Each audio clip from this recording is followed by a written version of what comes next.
വല്ലാർപാടം. ഞങ്ങളുടെ ഇന്നത്തെ യാത്ര ഇന്ത്യയിലെ തന്നെ ഏറ്റവും വലിയ മരിയൻ തീർത്ഥാടന കേന്ദ്രവും വിനോദസഞ്ചാര കേന്ദ്രവുമായ വല്ലാർപാടം ബസിലിക്കയിലോട്ടാണ്. വല്ലാർപാടം പള്ളിയെക്കുറിച്ചും അവിടുത്തെ ചരിത്രത്തെക്കുറിച്ചും നമുക്ക് നോക്കാം. കൊച്ചിയിലെ മറൈൻ ഡ്രൈവിൽ നിന്ന് നോക്കിയാൽ കാണാവുന്ന ദ്വീപുകളിൽ ഒന്നാണ് വല്ലാർപാടം ദ്വീപ്. ഈ ദ്വീപിലെ ഏറ്റവും വലിയ ആകർഷണം തലയുയർത്തി നിൽക്കുന്ന ഇവിടുത്തെ ക്രിസ്ത്യൻ ദേവാലയമാണ്. കൊച്ചി നഗരത്തിൽ നിന്ന് 4 കിലോമീറ്റർ അകലെയാണ് ഈ പള്ളി സ്ഥിതി ചെയ്യുന്നത്. പ്രശസ്തമായ ഗോശ്രീ പാലങ്ങൾ കടന്നു വേണം ഇവിടെ എത്തിച്ചേരാൻ. 1524 പോർച്ചുഗീസുകാർ പരിശുദ്ധാത്മാവിന്റെ നാമത്തിൽ സ്ഥാപിച്ച ഏഷ്യയിലെ ആദ്യ ദേവാലയങ്ങളിൽ ഒന്നാണ് വല്ലാർപാടം പള്ളി. പ്രധാന കവാടം കടന്നു ചെല്ലുമ്പോൾ തലയുയർത്തി നിൽക്കുന്ന അതിമനോഹരമായ വല്ലാർപാടം പള്ളിയെ നമുക്ക് കാണാം.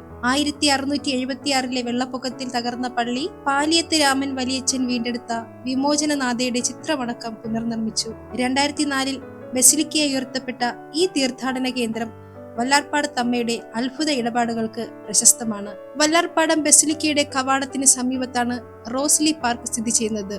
ബൈബിളിലെ പ്രധാന സംഭവങ്ങൾ ഇവിടെ ചിത്രീകരിച്ചിട്ടുണ്ട്. ഈ കാണുന്നതാണ് വല്ലാർപാടത്തമ്മയ്ക്ക് അടിമയായി സ്വയം സമർപ്പിച്ച മീനാക്ഷിയമ്മയും കുഞ്ഞും. ഈ ചിത്രത്തിന് പിന്നിൽ ഒരു ചരിത്രമുണ്ട്. 1752 മീനാക്ഷിയമ്മ തന്റെ കുഞ്ഞിന് ആദ്യ ചോറൂണ് കൊടുക്കുവാനായിട്ട് വല്ലാർപാടത്ത് നിന്നും മട്ടാഞ്ചേരിയിലേക്ക് പോവുകയായിരുന്നു. പെട്ടെന്നുണ്ടായ കാറ്റിലും കോളിലും പെട്ട് വള്ളം മറിയുകയും മീനാക്ഷിയമ്മയും കുഞ്ഞും മറ്റു കുടുംബാംഗങ്ങളും വെള്ളത്തിൽ മുങ്ങിപ്പോവുകയും ചെയ്തു. തുടർന്നുള്ള തിരച്ചിലിൽ അവരുടെ ശരീരമെങ്കിലും ഒന്ന് കിട്ടിയിരുന്നെങ്കിൽ അന്ത്യകർമ്മങ്ങൾ എങ്കിലും ചെയ്യാമായിരുന്നുവെന്ന് ബന്ധുക്കൾ വിചാരിച്ചു. അങ്ങനെ 2-3 ദിവസം തിരച്ചിൽ തുടരുകയും കടൽ അടുത്തായതിനാൽ പിന്നെ അവർ ആ ശ്രമം അങ്ങ് ഉപേക്ഷിക്കുകയും ചെയ്തു. അങ്ങനെയിരിക്കെ അന്നത്തെ വല്ലാർപാടം പള്ളിയിലെ അച്ഛന് 2 ദിവസവും ഒരു ദർശനമുണ്ടായി. ഈ ദർശനം 3-ാം ദിവസവും ആവർത്തിച്ചപ്പോൾ ഈ അച്ഛൻ മത്സ്യബന്ധനത്തിന് പോകുന്ന കുറേ ആൾക്കാരെയും കൂട്ടി വള്ളം മറിഞ്ഞ ആ പ്രദേശത്തേക്ക് പോയി അച്ഛൻ കാണിച്ചു കൊടുത്ത സ്ഥലത്ത് വലയെറിയുകയും വല പൊക്കിയെടുത്തപ്പോൾ ആ വലയിൽ മീനാക്ഷിയമ്മയും കുഞ്ഞും ഒരാപത്തും കൂടാതെ അതിലുണ്ടായിരുന്നു. ഒടുവിൽ മീനാക്ഷിയമ്മ തന്റെ ബന്ധുക്കളോട് പറഞ്ഞു, വള്ളം മറിഞ്ഞ സമയത്ത് ഞാൻ വല്ലാർപാടത്തമ്മയെ വിളിച്ച് പ്രാർത്ഥിച്ചിരുന്നു. വെള്ളത്തിലകപ്പെട്ടപ്പോൾ ഞാൻ കണ്ടത് പള്ളിയിൽ ഞാൻ കണ്ടതുപോലുള്ള ഒരു സ്ത്രീ തന്റെ കുഞ്ഞുമായി വന്ന് എന്നെ താങ്ങി നിർത്തിയിരിക്കുന്നതായാണ് ഞാൻ കണ്ടത്. അതുകൊണ്ട് ഞാൻ ഇനി വീട്ടിലോട്ട് വരുന്നില്ല. എന്റെ മരണം വരെ എന്നെ രക്ഷിച്ച വല്ലാർപാടം അമ്മയ്ക്ക് അടിമയായി ഞാൻ ഇവിടെ നിന്നുകൊള്ളാമെന്നും പറഞ്ഞു. ഈ കാലഘട്ടം എന്ന് പറയുന്നത് അടിമത്തം നിലനിന്നിരുന്ന കാലഘട്ടമായിരുന്നു. ഒരു നായർ കുടുംബത്തിൽ പിറന്ന മീനാക്ഷിയമ്മ തന്റെ കുടുംബാംഗങ്ങളുടെ സമ്മതത്തോടെ പള്ളിയിൽ താമസിച്ച് അടിമ ചെയ്യുന്നത് പോലെ പള്ളിയും പരിസരവും അടിച്ചുവാരി വൃത്തിയാക്കലായിരുന്നു പിന്നെ അവരുടെ ജോലി. മീനാക്ഷിയമ്മ സ്വയം അടിമയായി സമർപ്പിച്ചു. അതിന്റെ ഓർമ്മയായിട്ട് ഇന്നും ദൈവഭക്തർ അടിമ സമർപ്പണം നടത്തുന്നു. പ്രായഭേദമന്യേ എല്ലാവരും മീനാക്ഷിയമ്മ ചെയ്തതുപോലെ ഒരു നേർച്ച എന്ന വണ്ണം പള്ളിമുറ്റം ചൂലെടുത്ത് അടിച്ചു വരുന്ന ഒരു കാഴ്ച നമുക്ക് കാണാം.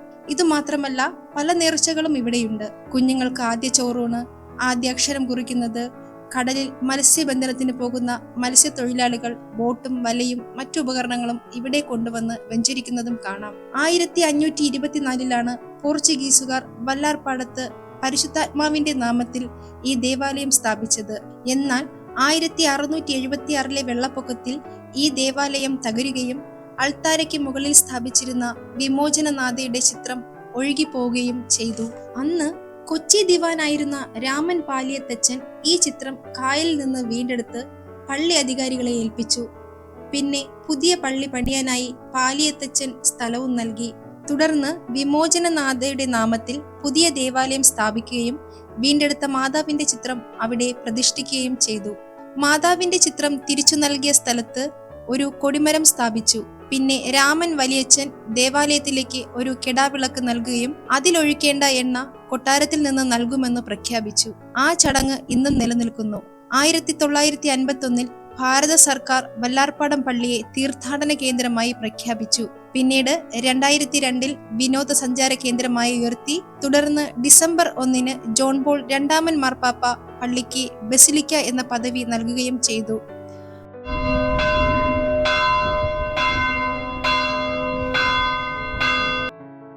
1914 പള്ളി വികാരി ഫാദർ തോമസ് മുള്ളൂർ 3 പള്ളിമണികൾ ബെൽജിയത്തിൽ നിന്നും കൊണ്ടുവന്ന് പള്ളിക്ക് മുൻപിൽ സ്ഥാപിച്ചു. അത് നമുക്കിവിടെ കാണാൻ സാധിക്കും. 1914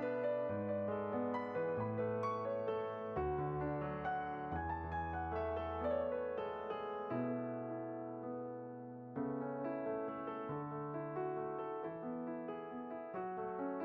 പള്ളിയോട് ചേർന്ന് ഒരു കിണർ നമുക്ക് കാണാൻ സാധിക്കും. മാതാവിന്റെ കിണർ എന്നാണ് ഇത് അറിയപ്പെടുന്നത്. വല്ലാർപാടത്തമ്മയുടെ അത്ഭുതങ്ങൾ ജലത്തോട് ബന്ധപ്പെട്ടിട്ടുള്ളതാണ്. ഈ ജലം കുടിച്ചത് വഴിയായി ഒരുപാട് അത്ഭുതങ്ങൾ നടന്നതായി പറയപ്പെടുന്നു.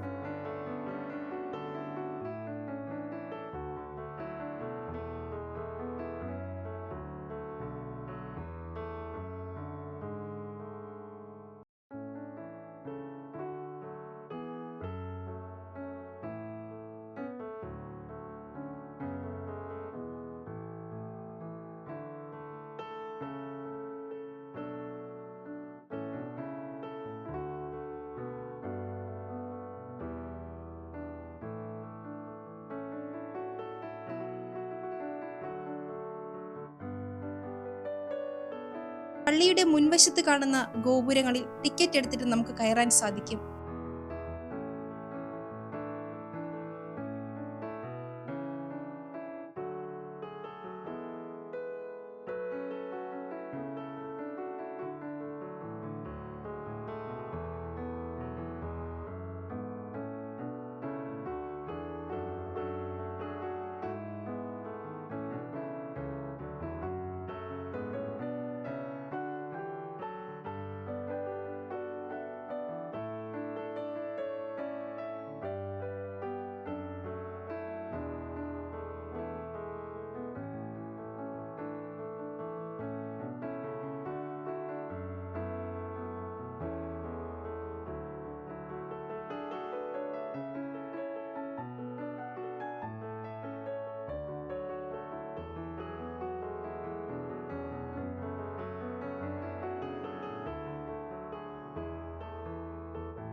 ഇനി ഏറ്റവും മുകളിലേക്ക് എത്തിയാൽ മനോഹരമായ ഈ ഐലൻഡിന്റെ നല്ലൊരു ഭാഗം നമുക്ക് ആസ്വദിക്കാൻ സാധിക്കും.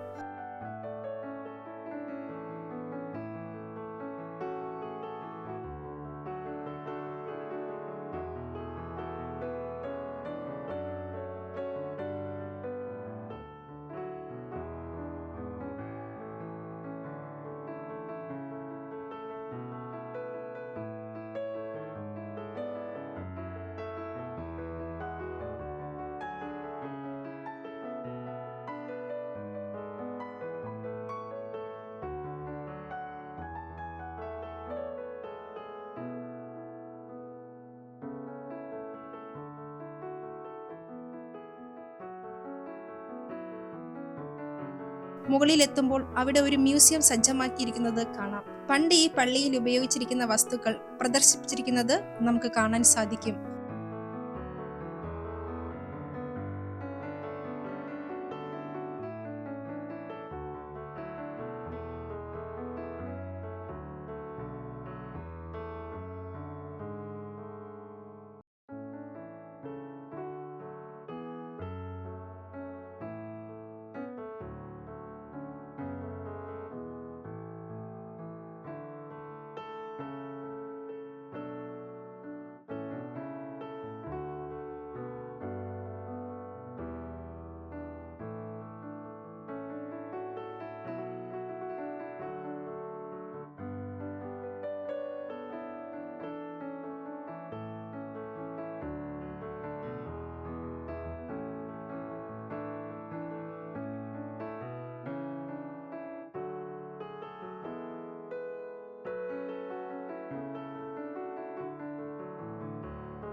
അവിടെ നിന്നും ഇറങ്ങിയ ശേഷം നമുക്ക് പള്ളിക്കകം കാണാം.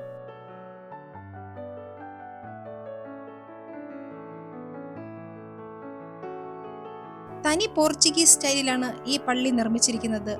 ഇവിടുത്തെ അൾത്താരയിൽ 500 വർഷം പഴക്കമുള്ള മാതാവിന്റെ ഛായാചിത്രം നമുക്ക് കാണാൻ സാധിക്കും. ഇത് പോർച്ചുഗീസിൽ നിന്ന് കൊണ്ടുവന്ന ചിത്രമാണ്. വിശ്വാസികൾ വന്ന് മാതാവിന്റെ രൂപത്തിൽ മാലയിട്ട് പ്രാർത്ഥിക്കുന്ന ചടങ്ങും ഇവിടെയുണ്ട്. ജാതി മതഭേദമന്യേ ഭക്തർ സന്ദർശിക്കുന്ന സ്ഥലമാണ് ഈ വല്ലാർപാടം പള്ളി.